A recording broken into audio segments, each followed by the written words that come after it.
শুধুমাত্র 2026 সালে বাংলাদেশে এই পর্যন্ত খুন হয়েছে 464 জন, শুধুমাত্র 2026 সালে। ধর্ষণ হয়েছে 666টা, ধর্ষণ মামলায় গ্রেপ্তার হয়েছেন 530 জন, খুনের মামলায় গ্রেপ্তার হয়েছেন 604 জন। প্রতিদিন গড়ে 6 থেকে 7টা খুন হয়েছে এবং শিশু ধর্ষণ উল্লেখযোগ্য হারে বেড়েছে। বাংলাদেশের পুলিশের প্রকাশিত পরিসংখ্যান অনুযায়ী অপরাধের বৃদ্ধির হার: চুরি বেড়েছে 12%, অপহরণ বেড়েছে 71%, ছিনতাই বেড়েছে 37%, ডাকাতি 43%।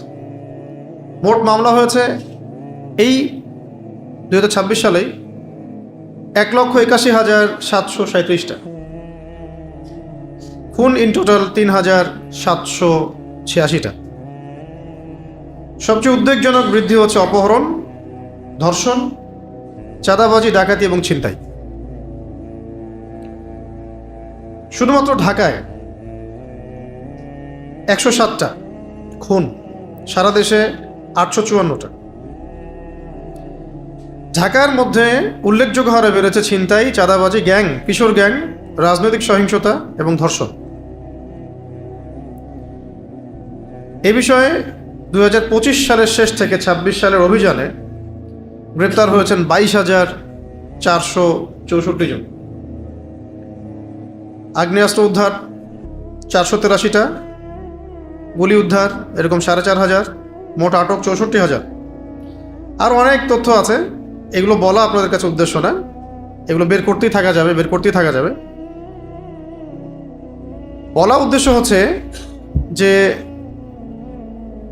এত কিছু হয়ে যাওয়ার পরেও এটা শুধু একটা বছরের 6 মাস 7 মাসের একটা পরিসংখ্যান, আরও অনেক পরিসংখ্যান আছে, এগুলো বলা উদ্দেশ্য না, এটা বলতে থাকলে তো অনেক সময় যাবে। এত কিছুর পরেও আমাদের কাছে মনে হয় যে আমরা খুবই উন্নত আধুনিক একটা সভ্যতায় বসবাস করছি এবং নবী সাল্লাল্লাহু আলাইহি ওয়াসাল্লাম এবং সাহাবীদের যুগটা ছিল মধ্যযুগ, বর্বরতার যুগ, নাউযু বিল্লাহি মিন যালিক।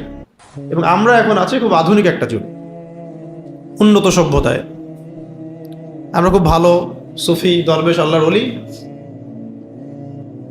এই জন্য অনেককে শোনা যায় বলতে যে আমরা তো আর এখন মধ্যযুগে নাই, আমরা এখন আধুনিক যুগে চলে আসছি। আধুনিক যুগের মাত্র 6 মাসের একটা পরিসংখ্যান দেখানো হলো। এই পরিসংখ্যানগুলো তাদের থেকেই নেয়া, অনলাইন ঘাটলেই দেখতে পারবেন। আজকের আলোচনা বিষয় হচ্ছে মধ্যযুগ কাকে বলে, আধুনিক যুগ কাকে বলে, কেন আমরা এই যুগটাকে আধুনিক যুগ বলবো নাকি দাজ্জালের যুগ বলবো, আর কেন আমরা মধ্যযুগটাকেই সবচেয়ে শ্রেষ্ঠ যুগ বলবো, বললে কেন বলবো। আর আল্লাহ রাব্বুল আলামিন আমাদেরকে কোন বিধানের আওতায় দেখতে চান। আজকে যদি আপনি আমাদের সমাজের পরিসংখ্যান ঘাটেন, আপনি দেখবেন আমাদের সমাজের প্রধান সমস্যা হচ্ছে শিরক, আল্লাহ পাকের সাথে শিরক করা। হয়তো মনে হচ্ছে আপনার কাছে আমরা তো মুসলিম, আমরা করি না, কিন্তু মুসলিমদের মধ্যে অনেকেই করে, মুসলিমদের বাইরে তো অমুসলিমরা করছেই। ঠিক আজকে থেকে 1400 বছর আগে, 1500 বছর আগে যে আইয়ামে জাহেলিয়াত ছিল, সে আইয়ামে জাহেলিয়াতেও মক্কার কাফের মুশরিকরা প্রধান যে পাপটা করতো সেটা হলো শিরক, আল্লাহর সাথে অংশীদার সাব্যস্ত করা। তারা লাত, ওজ্জা, হবল, মানাত এগুলোর পূজা করত। এখন আমরা হয়তো এটা করি না, মুসলিমরা, অমুসলিমরা করে, কিন্তু মুসলমান অনেকেই কালিমা পড়েও কবর পূজা করে, মাজার পূজা করে, আর অনেক শিরকের সাথে লিপ্ত, পশ্চিমা আদর্শের পূজা করে। আগে ছিল লাত, ওজ্জা, হবল, মানাত দেখা যেত ভিজিবল, এখন দেখা যায় ইনভিজিবল ইলাহ, যেমন ডেমোক্রেসি, সেকুলারিজম, কমিউনিজম, ন্যাশনালিজম, এগুলো ইনভিজিবল ইলাহ। আগে ছিল ভিজিবল ইলাহ, লাত, ওজ্জা, হবল, মানাত, আর এখন হচ্ছে ইনভিজিবল ইলাহ, যেগুলোর মানুষ পূজা করে, আনুগত্য করে, দাসত্ব করে। ইলাহ তাকেই বলা হয় যার মানুষ দাসত্ব করে। যেমন প্রবৃত্তি, নফসের প্রবৃত্তি, নফসের তাবেদারি করাটাকেও বলা হয়েছে নফসকে ইলাহ বানিয়ে নেওয়া। নফসের তাবেদারি করাকে বলা হয়েছে কোরআনে ইলাহ বানিয়ে নেওয়া, উপাসনা করা। কারো মন যাচ্ছে একটা অন্যায় করি, সে নফসের তাবেদারি করলো, তার মানে সে নফসকে ইলাহ বানিয়ে নিল। আর এখানে আমরা এই তন্ত্রমন্ত্রগুলোর পূজা করি। ওই 1500 বছর আগের জাহিলি যুগে অর্থনৈতিক প্রধান সমস্যা ছিল রিবা, সুদ। রিবা মানে সুদ। এখন পুরো ওয়ার্ল্ডের ব্যাংকিং সিস্টেম হচ্ছে সুদভিত্তিক। কোনো দেশের সেন্ট্রাল ব্যাংক বাকি নাই যেটা সুদের আওতায় না। এবং সেই সেন্ট্রাল ব্যাংকগুলোর আন্ডারে যে ব্যাংকগুলো আছে, এনজিওগুলো আছে, সব সুদভিত্তিক। কেউ সরাসরি খায়, কেউ ঘুরায় খায়, এতটুকুই পার্থক্য, বাট সবাই সুদ খায়। ইভেন আমরা যে কারেন্সি ব্যবহার করি, কাগজের টাকা, ইলেকট্রনিক মানি, এর মধ্যেও সুদ আছে। আমরা কেউই সুদ থেকে বাইরে নাই। হয়তো এই কারণেই আমরা অনেক দোয়া করি, আমাদের অনেক দোয়া হয়তো কবুল হয় না। কোনো না কোনোভাবে আমরা সুদের সাথে সম্পৃক্ত। আপনি, আমি, XYZ, এভরিবডি। যদি কেউ এখান থেকে বের হয়ে থাকতে পারে, সে নিঃসন্দেহে আল্লাহ পাকের বড় অলি, বুজুর্গ বান্দা, যাদের সংখ্যা কম। কারণ ওয়ার্ল্ডের ইকোনমিক ফাংশনটা এভাবেই তারা করেছে, সুদের বাইরে আপনি যেতে পারবেন না। কিন্তু এটাও আইয়ামে জাহিলিয়াতে সেই রিবার ধারক ও বাহক এই সভ্যতা। বরং আইয়ামে জাহিলিয়াতে সুদটা ছিল একটা লিমিটেড জায়গায়, এখন এটা পুরো ওয়ার্ল্ড ওয়াইড গ্লোবালাইজেশন হয়েছে। গ্লোবালাইজেশন আমরা যেটা বলি। এছাড়া আইয়ামে জাহিলিয়াতে কাগজের টাকার মতো প্রতারণা ছিল না। আইয়ামে জাহিলিয়াতে মানুষ কেনাবেচা করতো দিনার দিয়ে, দিরহাম দিয়ে, দিনার এবং দিরহাম দিয়ে, যার অন্তর্নিহিত মান ছিল, ইকোনমিক্সের ভাষায় বলে ইন্ট্রেন্সিক ভ্যালু ছিল, অন্তর্নিহিত মান ছিল। মানে একটা সোনার দিনারের মান এই দিনারের মধ্যেই আছে। আর কাগজের টাকা যত টাকায় আপনার সামনে থাকুক, এর মান এর ভিতরে নাই, অন্য কোথাও আছে। যেমন আপনি যদি এখন আজকে 5 ভরি গোল্ড কিনে রেখে দেন, নিঃসন্দেহে আপনি আজকে থেকে 10 বছর পরে লাভবান হবেন, সিম্পল, বেশি পাবেন। আজকে যদি আপনি 5 ভরি গোল্ডের সমপরিমাণ ক্যাশ বাসায় রেখে দেন, আজকে থেকে 10 বছর পরে এই ক্যাশের মান কমে যাবে। এতে করে আপনার শ্রমও চুরি হয়ে গেল, আপনার সম্পদও চুরি হয়ে গেল। ধরেন আপনি 1 লাখ টাকা রেখেছেন, 5 বছর পর দেখলেন সেটা হয়ে গেছে 50,000। আর ওই যে 50,000 চলে গেল, সেই 50,000 টাকা আর্ন করতে আপনাকে সময় দিতে হয়েছে, শ্রম দিতে হয়েছে, তাই না? ওইটা ভ্যানিশ হয়ে গেল, গায়ে। শুধু আপনার সম্পত্তি চলে গেল না, আপনার সময়ও চলে গেল, শ্রমও চলে গেল। তাহলে এই পুঁজিবাদী অর্থ ব্যবস্থার সাথে যারা সম্পৃক্ত, তারা শুধু মানুষের সম্পদ ছিনিয়ে নিচ্ছে না, মানুষের শ্রম, সময়, রক্তও ছিনিয়ে নিচ্ছে। আমি কি বোঝাতে পারছি? হয়তোবা অনেক কথা একটু কঠিন মনে হতে পারে, প্রথমবার রিপিট করে কয়েকবার শুনলে ঠিক হয়ে যাবে। চল। এবং আজকে আমরা পড়াশোনা করতে গিয়ে দেখলাম, পৃথিবীতে এখন রাইট নাও, আজকে পর্যন্ত পৃথিবীতে 2% পুঁজিবাদী মানুষ। কয় পার্সেন্ট? পুরো বিশ্বের পপুলেশনের মোট 2% পুঁজিবাদী মানুষ। বাকি 50 থেকে 60% মানুষের ইকোনমি, অর্থ ব্যবস্থাকে নিয়ন্ত্রণ করছে। 2% পুঁজিবাদী মানুষের কাছে যে পরিমাণ সম্পদ আছে জমা করা, এটা দিয়ে বাকি 50%কে খাওয়ানো যাবে। এটাকে বলা হয় ক্যাপিটালিজম। কি বলে? ক্যাপিটালিজম মানে পুঁজিবাদ।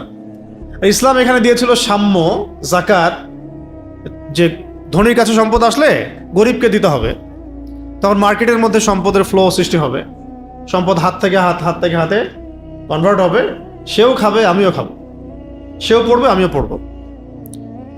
আর বিজনেস যখন করা হবে, তখন আল্লাহ পাক কাউকে ধনী করবেন, কাউকে গরিব করবেন। আর সুদের মধ্য দিয়ে যেটা হয়েছে, ধনী হবে দিন দিন, আর গরিব দিন দিন গরিব হবে। এগুলো আমাদের চোখের সামনে হচ্ছে। আমাদের এগুলো নিয়ে তো মাথা ব্যথা খুব একটা নাই। আমাদের মাথা ব্যথা হলো ওই যে হাত বাঁধবো কোথায়, তারপরে জোরে আমি নাচতে আমি, তারপরে আমাদের মোজার উপরে মাসাজ করব, চামড়ার মোজা হতে হবে নাকি আবার কাপড়ের মোজা হলেও হবে।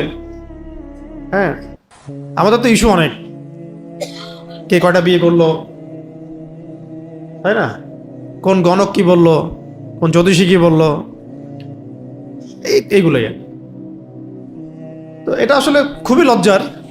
জাতিগতভাবে আমরা কেন জানি এইরকম, এটা আমাদের জন্য লজ্জার, যে মূল জায়গাটার দিকে ফোকাস না করে আমরা পড়ে থাকি ডালপালা নিয়ে।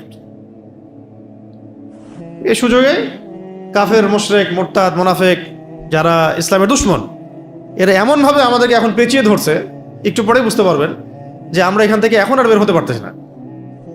এখন রাইট নাও আপনি এখান থেকে বের হতে পারবেন না। আমি 1 ঘন্টা গলা ফাটায় বললেও পারবো না, বা আপনি যদি আমাদেরকে এখন এদেশের প্রেসিডেন্ট বানায় দেন তাও পারবো না। যাকেই দেন সে পারবে না, যতক্ষণ পর্যন্ত না পুরো সিস্টেমটা চেঞ্জ হয়।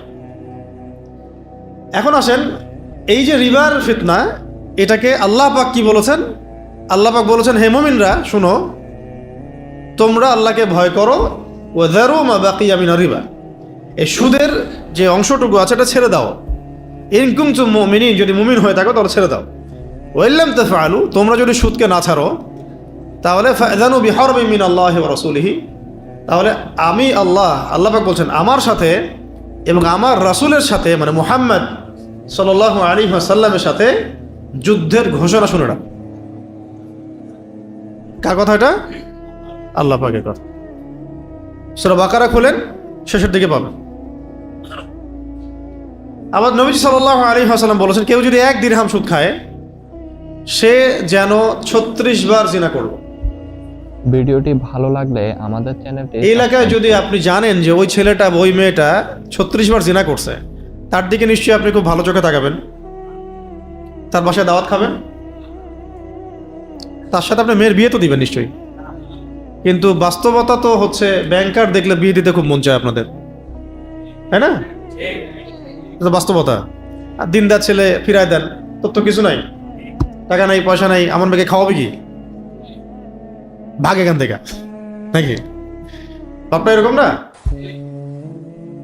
আরো আছে, আরো ডেঞ্জারাস কথা হচ্ছে, নবী সাল্লাল্লাহু আলাইহি ওয়াসাল্লাম বলেছেন, নবীর নাম আসলে কি পড়বো? তিনি বলেছেন, সুদের পাপের 70টা শাখা আছে, তার সবচেয়ে নিচু শাখা হচ্ছে নিজের মাকে বিয়ে করা। আরো বলেছেন তিনি সাল্লাল্লাহু আলাইহি ওয়াসাল্লাম, 4 শ্রেণীর মানুষকে আমি অভিশাপ দিলাম। কি দিলেন? অভিশাপ, লাআনা। যে সুদ খায়, যে সুদ দেয়, যে সাক্ষী থাকে, যে লিখে রাখে। যে খায়, যে দেয়, সাক্ষী থাকে, লিখে রাখে। ধরেন এখানে একটা পতিতালয় আছে, নাউজুবিল্লাহ, ধরেন একটা এলাকায় আছে, আছে তো অনেক জায়গাতেই, বাংলাদেশে তো আছেই, এবং এগুলো তো আবার কোনো সমস্যা না। সমস্যা হচ্ছে পুরুষ মানুষ যদি 2টা বিয়ে করে তাহলে সমস্যা। পতিতালয়ে কোনো প্রবলেম না। 20 বছরের একটা ছেলে যদি বিয়ে করে তাহলে সমস্যা। 17 বছর একটা মেয়ে যদি বিয়ে করে তাহলে সমস্যা। 17 বছরের মেয়ে 10 বার জিনা করলে কোনো সমস্যা নাই। 20 বছরের ছেলে 10 বার জিনা করলে কোনো সমস্যা নাই। ও যদি স্বেচ্ছায় পতিতালয়ে যায় তাও কোনো সমস্যা নাই। ও যদি বিয়ে করে মহামুসিবত। শুধু বিয়ে নিয়ে যে জাহালাত আমাদের সমাজে, এটাই দূর হয় নাই। আমরা এখানে চাচ্ছি ইসলামী আইন বাস্তবায়ন করতে, আল্লাহর দিন কায়েম করতে। কত দীর্ঘ লড়াই আমাদের, ভাববেন বসে বসে। আমি দেখাচ্ছি, মানে এটা যে এই জাহালাতটুকুই যে যায় না, এটা দেখাচ্ছি আপনাদেরকে। ধরেন আমাদের এক ভাই, এই কাকে বলবো, আমাদের এক ভাইয়ের নাম আমি জানতাম, আমি কেমন ভাবতেছিলাম যে ওনার নাম আব্দুল্লাহ।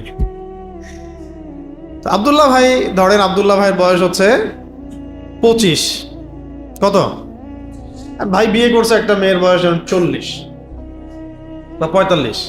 তারা সারা জীবন সুখে থাকলেও সমাজ সুখে থাকবে না।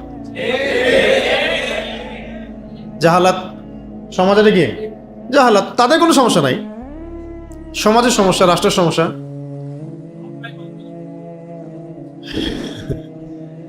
আর একজন আচ্ছা, আমার টপিক এটা না, সিরিয়াস টপিক, তো ওইদিকে কম কথা বলতে হবে। একটা মেয়ের বয়স ধরেন 20 বছর বা 25 বছর, সে বিয়ে করেছে একজন পুরুষের বয়স 50। ইসলামে জায়েজ না জায়েজ? জায়েজ। তারা সারা জীবন সুখে থাকলেও সমাজ সুখে থাকবে না। আব্দুল্লাহ ভাই ধরেন আরেকটা বিয়ে করছে, একটা বিয়ে দিলাম, ধরেন 30 বছর গিয়ে একটা বিয়ে করছে, এখন মাশাআল্লাহ তিনি আরো একটা করছে, ধরেন এটা সুন্নত না, একাধিক বিয়ে করা সুন্নত না, ফরজও না, জায়েজ। কথা বুঝবেন, এটা কি জায়েজ, বৈধ, হালাল, অবৈধ না। আবার এমন না যে করতেই হবে সুন্নত, এরকম না বিষয়। ওনার সামর্থ্য আছে, চাহিদা আছে, করছে, ওনারা সুখে আছে, সমাজ সুখে থাকবে না,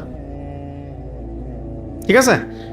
যদি ব্যভিচার হয়, জিনা হয়, তাহলে এটা নিয়ে কোনো কথা হবে না, হালালে গেলে কথা হবে। তো ধরেন একটা হারাম পতিতালয় কোথাও আছে, সেখানে কেউ চাকরি করে, কেউ ম্যানেজার, কেউ গার্ড, কেউ সিকিউরিটি গার্ড, কেউ দালাল, আর এই মানুষগুলোর বাসায় যদি আপনাকে দাওয়াত করা হয়, আপনি খাবেন না? বুঝতে পারি নাই। ধরেন একটা এলাকায় একটা পতিতালয় আছে আর কি, ওখানে কেউ কাজ করে, ওয়ার্কার, কেউ ম্যানেজার, কেউ রেজিস্ট্রি করে, কেউ এগিয়ে দেয়, কেউ সিরিয়াল ওয়াইজ লিস্ট করে, কেউ অর্ডার নেয়, কেউ গার্ড, সিকিউরিটি গার্ড, কেউ নাইট গার্ড। একটা তো প্রতিষ্ঠান চলে, অনেক কিছু থাকে না। এখন এই প্রতিষ্ঠান বলে উদাহরণটা দিচ্ছি, এখানে যারা যারা জব করে, যারা কাজ করে, তাদের বাসায় আপনি দাওয়াত খাবেন না? কেন খাবেন না? আপনার ঘৃণা লাগবে, ঘৃণা লাগবে না? এর চেয়ে 70 গুণ বেশি পাপ হচ্ছে যারা সুদের সাথে সম্পৃক্ত। কি বুঝতে পারছি? আল্লাহ পাক আমাদেরকে সুদ থেকে বাঁচান। আমি বলতে চাচ্ছিলাম, আইয়ামে জাহিলিয়াতের সুদ আর এখনকার ওয়ার্ল্ডের গ্লোবাল সুদের মধ্যেও অনেক পার্থক্য আছে। তাহলে আমরা কি এই যুগটাকে খুব উন্নতি, অগ্রগতি, প্রগতির যুগ বলবো, না আসলে আইয়ামে জাহিলিয়াত বলবো? আচ্ছা, খুব মানে গায়ে লাগছে একটা কথা আমাদের আর কি, যে ইসলামিক স্বর্ণযুগকে একজন বলছেন, বা কিছু মানুষ বলছেন এটা মধ্যযুগ। তা মধ্যযুগ বলতে ওনারা কি বোঝাচ্ছেন সেটা তাদের কাছ থেকে ব্যাখ্যা নেওয়া দরকার। যদি তারা মধ্যযুগ বলতে এটা বুঝান যে আইয়ামে জাহেলিয়াত মানে ইসলাম আসার আগের যুগটাকে যদি তারা বলেন মধ্যযুগ, ঠিক আছে, কোনো তর্ক নেই তাদের সাথে, তারা শতভাগ সঠিক। ইসলাম মানে নবী সাল্লাল্লাহু আলাইহি ওয়াসাল্লাম নবুয়ত পাওয়ার আগের সময়টা, আবু জেহেলদের যুগ, ওইটাকে যদি তারা বলেন এটা মধ্যযুগ, আমি একমত, আমরা একমত, অসুবিধার কিছু নাই। আর যদি ওনারা এটা মিন করেন যে ইসলাম আসার পরে রাসূল সাল্লাল্লাহু আলাইহি ওয়াসাল্লামের যুগ, সাহাবীদের যুগ, তাবেঈনদের যুগ, তাবেঈনদের যুগ, ইসলামের যে এই যে প্রায় 1200 বছর, এটাকে যদি তারা বলেন মধ্যযুগ, তাহলে আপনাদের সাথে আমাদের ঈমান আর কুফরের সম্পর্ক হবে। কি মিন করছেন এটা তো তারা বলতে পারবেন। কিন্তু যেহেতু শরিয়া আইন বাস্তবায়নের বিপরীতে কথাগুলো আসছে, তাহলে আমরা ধরে নিচ্ছি ইসলামের শরিয়া আইনকে আপনারা মধ্যযুগের আইন বলছেন নাকি?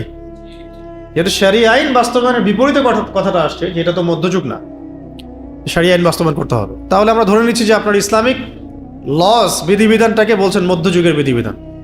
তার মানে হয় আপনারা জেনে শুনে ইসলামের বিরোধিতা করছেন, অথবা আপনারা অজ্ঞ। ধরে নিলাম যে আপনারা অজ্ঞই, কারণ যদি আমরা এটা ধরে নিই যে আপনারা ইচ্ছা করে ইসলামের বিরোধিতা করছেন, তাহলে তো মাসালা অনেক দূর চলে গেল। তা ধরে নিলাম যে ঠিক আছে, হয়তো বেচারা জানে না। আমাদের কাজ কি হবে?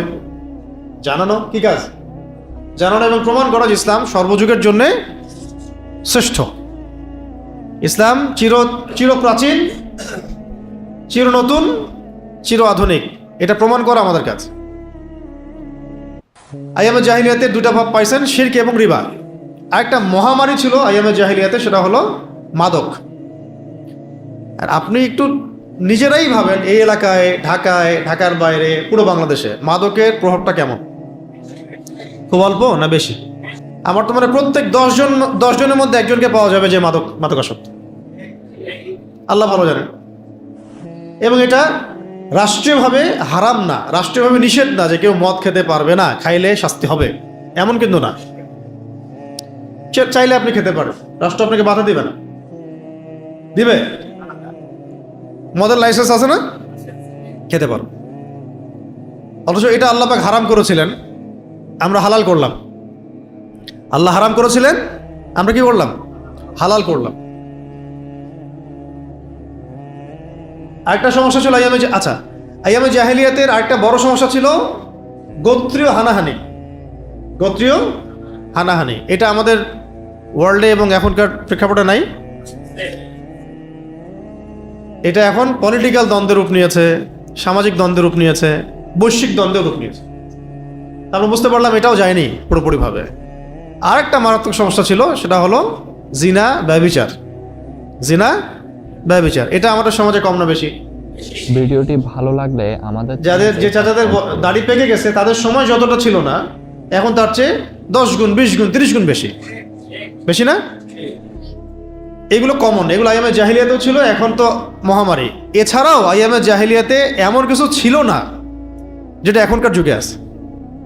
এগুলো ছাড়াও আইয়ামে জাহিলিয়াতেও এমন কিছু ছিল না যেগুলো এখনকার যুগে বিদ্যমান, যেমন পর্নোগ্রাফি। আইয়ামে জাহিলিয়াতে কোনো পর্নোগ্রাফি ছিল না।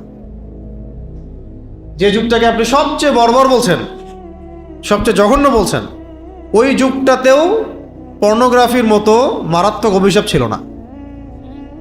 ছিল না। মানে জিনাকে ভিডিও করে সারা ওয়ার্ল্ডে ব্যবসা করা, বাণিজ্য করা, এটা কখনো ছিল না। এটা একটা ইন্ডাস্ট্রি, যেমন করে ফিল্ম ইন্ডাস্ট্রিজ, তারপরে স্পোর্টস ইন্ডাস্ট্রিজ, কর্পোরেট সেকশনগুলো যেভাবে ইন্ডাস্ট্রি করে তুলেছে, এরকম একটা ইন্ডাস্ট্রির নাম হলো পর্ন ইন্ডাস্ট্রি। এখানে যারা কাজ করে সবাই অভিনেতা, অ্যাক্ট্রেস, অ্যাক্টর। এমন না যে বিষয়টা রিয়েল, বিষয়টা ফেক।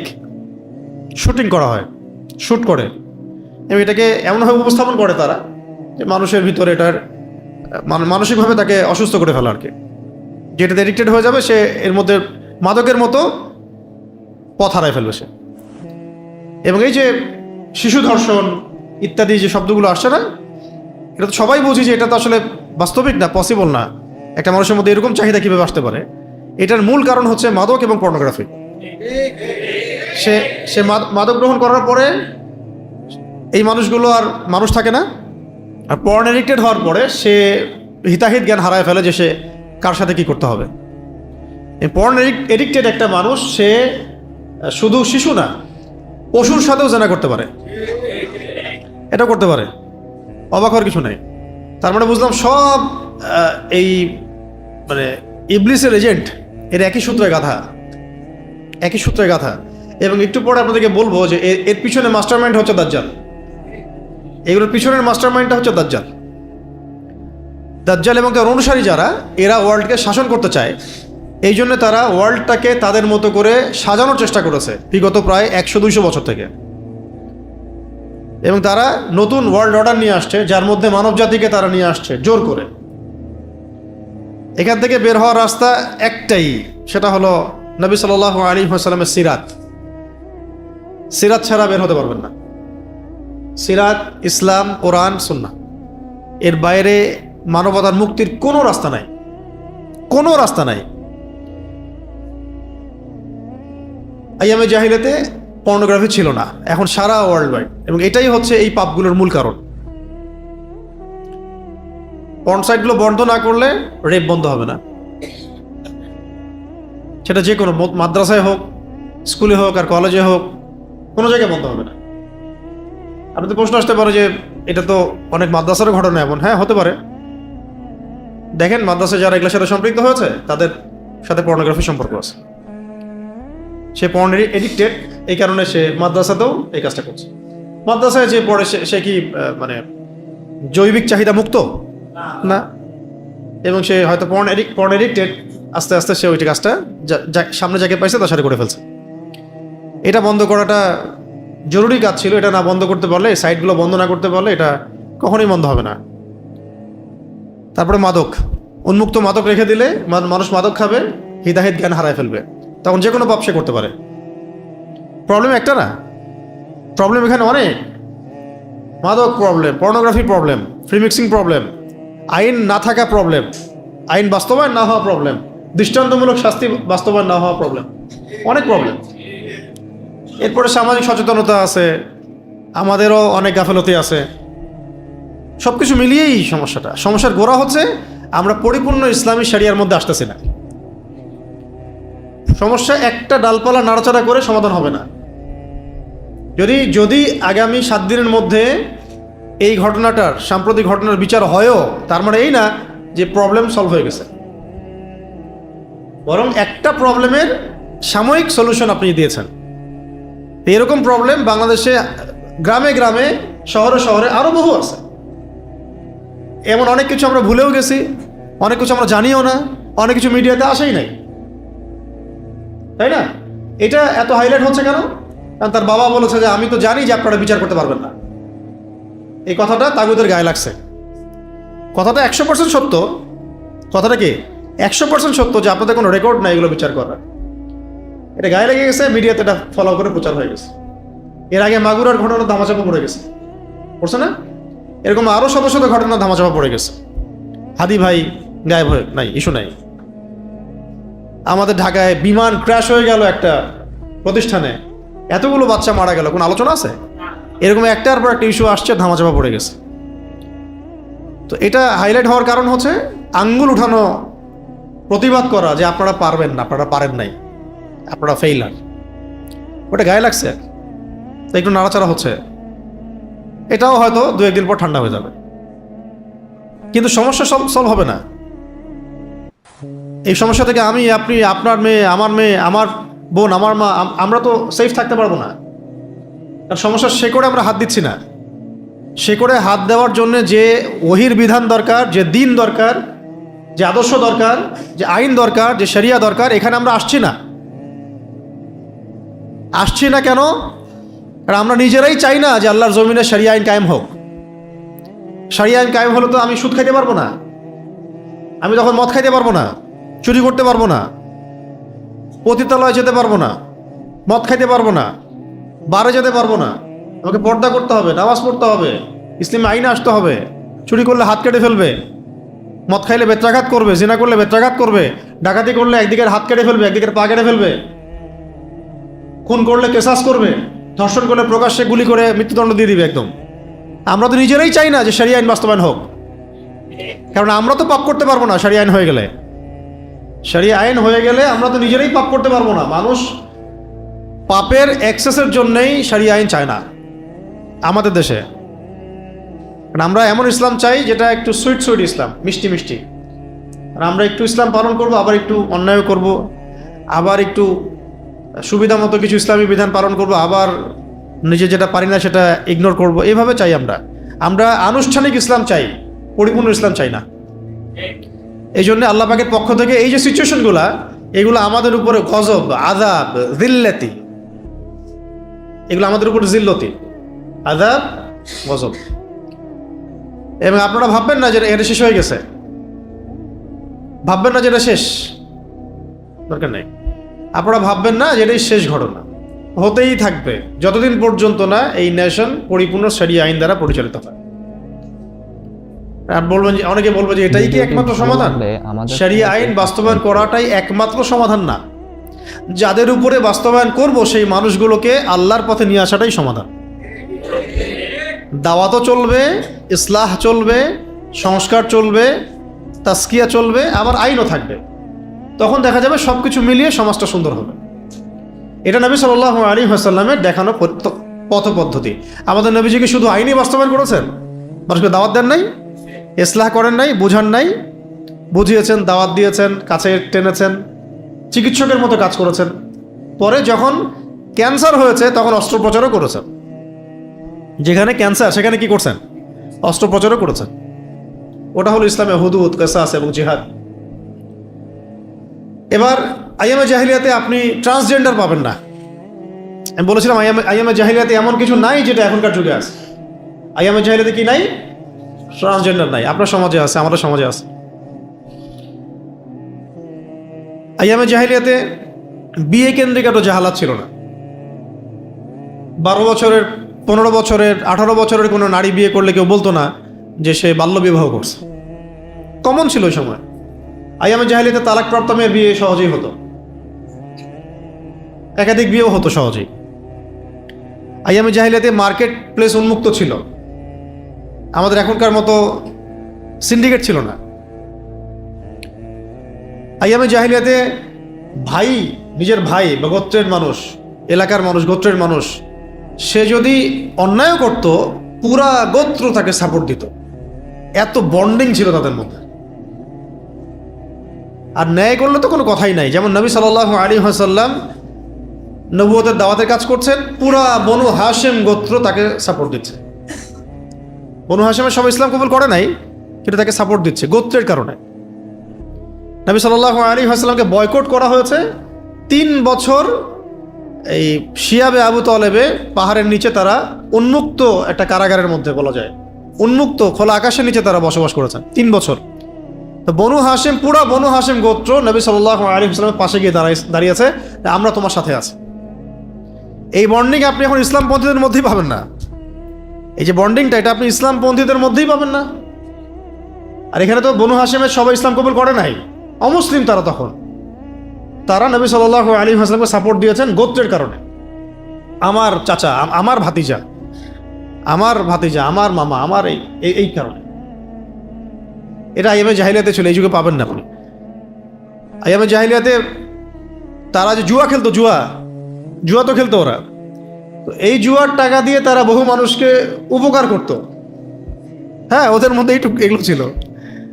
মেহমান আসলে বাসায় যদি একটা মাত্র পশু থাকতো, গবাদি পশু, একটাই পশু আছে তার, ওইটাও সে কুরবানি করে খাওয়াই দিত।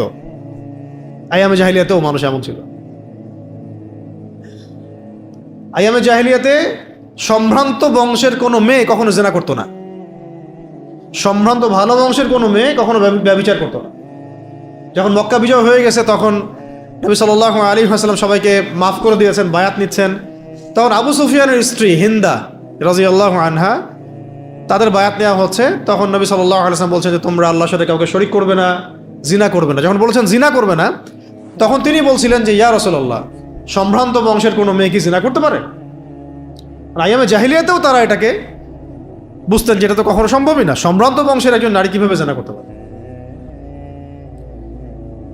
আইয়ামে জাহিলিয়াতে কোনো কিছুকে সত্য বলে তারা যদি বিশ্বাস করতো, এর উপর থাকতো, তারা জান দিয়ে দিবে, তাও এর বাইরে যাবে না। আর যদি কোনো কিছু মিথ্যা মনে করে, তাহলে তারা সেটা স্বীকার করবে না। আইয়ামে জাহিলিয়াতেও আবু জেহেল, আবু লাহাব, উতবা, সাহেবারা এটা বিশ্বাস করতো যে কোরআন আল্লাহর বাণী, কিন্তু পলিটিক্যাল কারণে বিরোধিতা করত। আবু জেহেল জানতো কোরআন আল্লাহর বাণী। আইয়ামে জাহিলিয়াতে আবু জেহেলরাও আল্লাহকে বিশ্বাস করত। তারা বলতো যে আমরা আল্লাহ পাকের তাওহীদের রুবুবিয়্যাত তো বিশ্বাস করি, মানতে অসুবিধা কি? অন্য ইলাহগুলো বাদ দিতে হবে, এটা মানতে অসুবিধা। আর মুহাম্মাদের আনুগত্য করতে হবে, এটা মানতে অসুবিধা। আইয়ামে জাহিলিয়াতে ওই বড় বড় কাফের যারা ছিল, এরাও কেউ নবুয়ত দাবি করে নাই, কেউ বলে নাই যে আমরা নবী। বলেছে আমরা এই নবীকে মানি না, দাবি করে নাই যে আমরা নবী। এখন এই আধুনিক যুগে এসে, সো কল্ড আধুনিক যুগে এসে, ভণ্ড নবীর ছড়াছড়ি সব জায়গায়।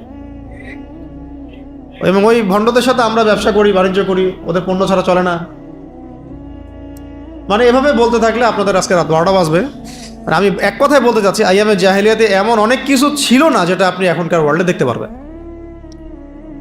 বাচ্চাদেরকে রেপ করা, তাদেরকে মেরে জবাই করা, বা ওদেরকে পিস পিস করে কেটে স্যুপ বানায় খেয়ে ফেলা, অ্যাবস্টেইন ফাইলের মতো, এইগুলো আপনি আইয়ামে জাহিলিয়াতে পাবেন না। আইয়ামে জাহিলিয়াতে এগুলো ছিল না। একটা বলে না যে কন্যা সন্তানকে জীবন্ত দাফন করে দিত, এইটা তারা করেছিল।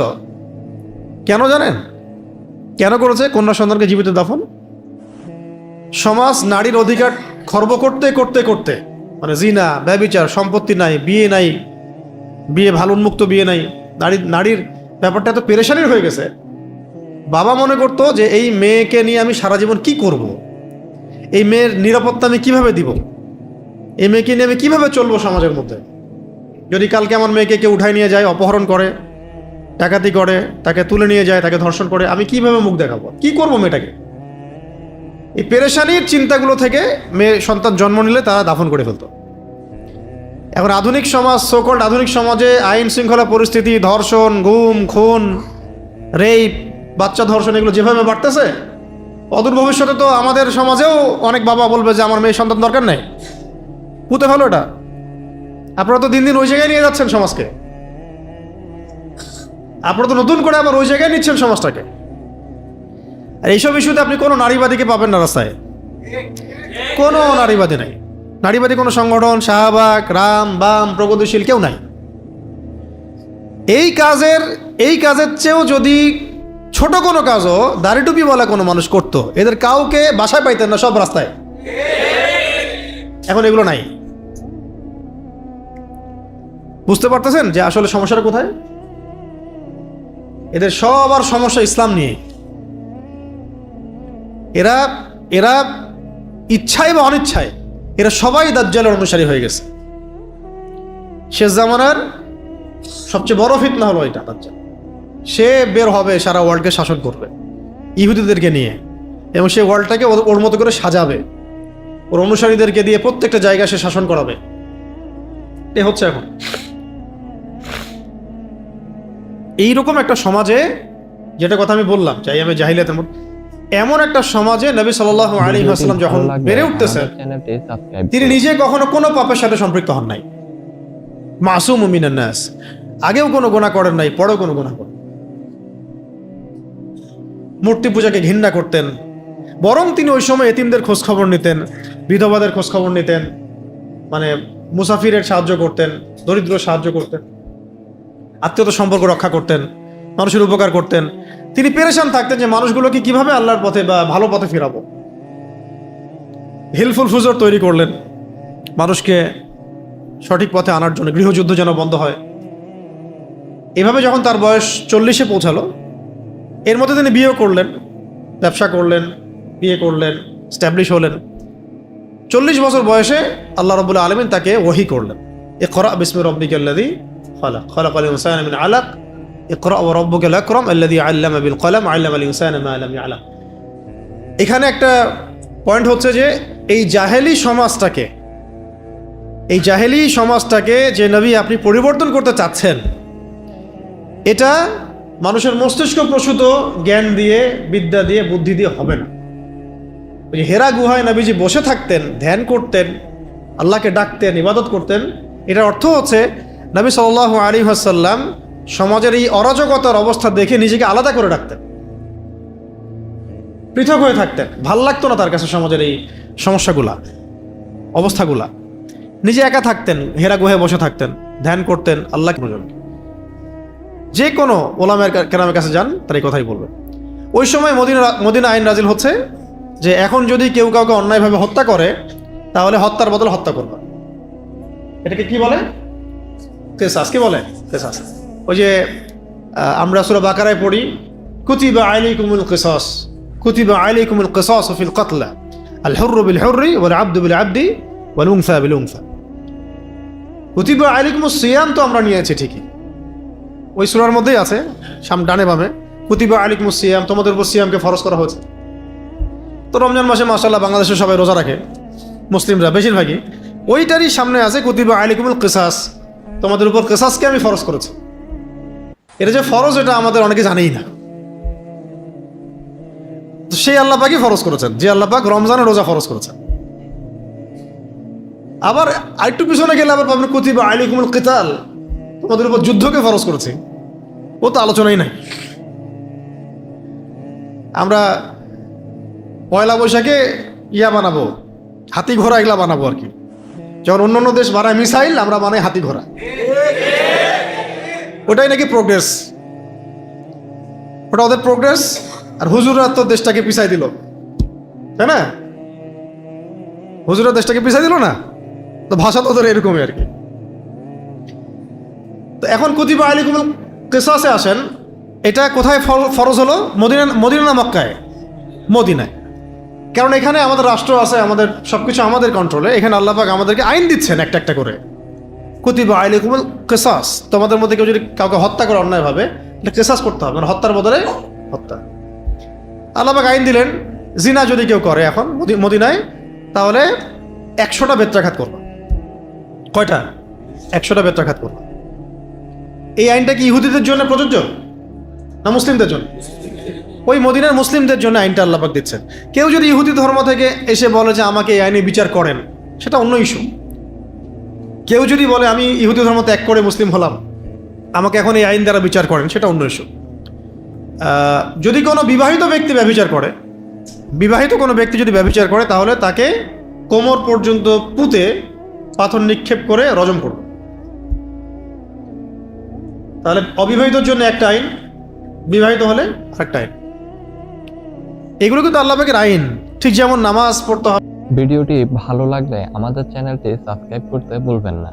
আপনার কাছে কোন হুজুরের ওয়াজ সবচাইতে বেশি ভালো লাগে তা অবশ্যই কমেন্টে জানিয়ে যাবেন।